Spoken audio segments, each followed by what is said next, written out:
This video series is designed to inform the viewer of the theoretical and practical experiences and innumerable variables that come when designing with polymers and other substrates in a vast number of materials, end-use applications, and plastic conversion processes. Bixby's R&D and product development team has decades of theoretical and practical experience designing with polymers in a myriad of processes, products, and end uses. Our first video explored key factors to consider in obtaining optimum bond integrity in a laminate construction. We reviewed the importance of considering the properties and functionality of each discrete layer in a laminate to work together. We also discussed the need to achieve good wet out at the interface of substrates in the lamination process. Finally, we recognized that to gain an optimized laminate bond, it must be designed with the end-use application and environment in mind. In the next two videos, we will assume the individual layers of a functional sheet or laminate construction have been properly specified for the end use. Here we will focus on the bonding mechanisms occurring between the substrates.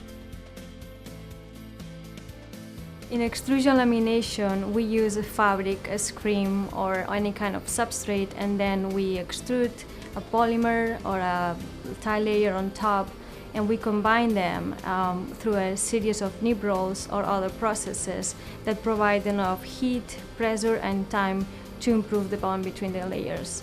Sometimes we have to add a third layer if we have dissimilar chemistries. Considering variables such as tile layer thickness, properties and interactions of the substrates, application temperatures, pressures, and times is key to determining the integrity of a bond in the selected environment and end use.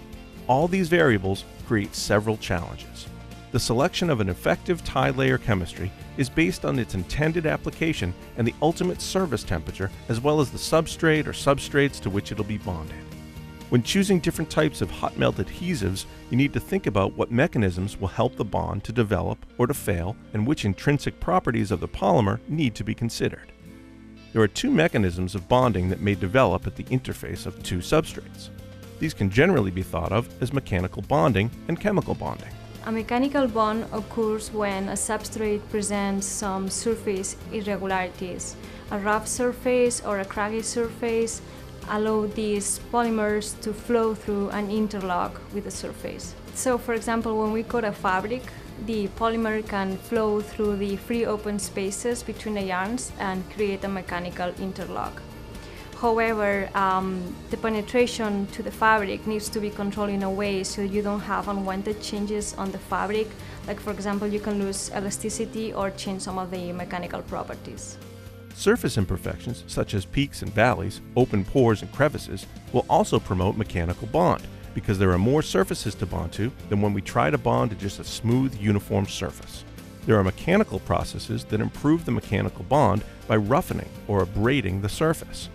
There are also chemical scouring processes that can improve film and fabric bonding by cleaning, increasing surface area, and surface energy of a substrate. Increasing surface energy is crucial to optimizing the second bonding mechanism we're discussing, the chemical bond.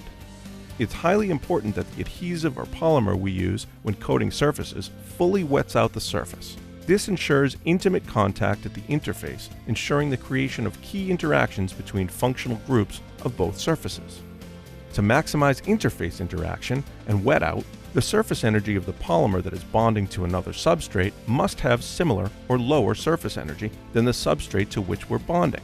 At Bixby, we have the capability of improving the surface energy and dyne levels to improve the wettability of the substrates to bond to. We do this by using a corona treater in which a high energy discharge is applied into the surface to be treated. During the electrical discharge, the electrons are accelerated into the surface, rupturing the long chains of the polymer and creating chemical bonding sites or new radicals. The ozone from the corona discharge oxidizes the surface, creating, for example, carbonyl groups or other functional groups and changing the surface energy of the polymer. For example, we use this when we try to increase the surface energy of a polyethylene film. The ultimate success of an effective tile layer chemistry is to create a meaningful laminate that won't fail or delaminate in the field. This emphasizes why it's so important to partner with a company like Bixby International, the custom thermoplastics sheet extruder and laminator with more than 140 years of knowledge and experience. Our next video will be part 2 of the criteria for tie layer selection, chemical bonds. This and other videos will be available for viewing in our video library at bixbyintl.com.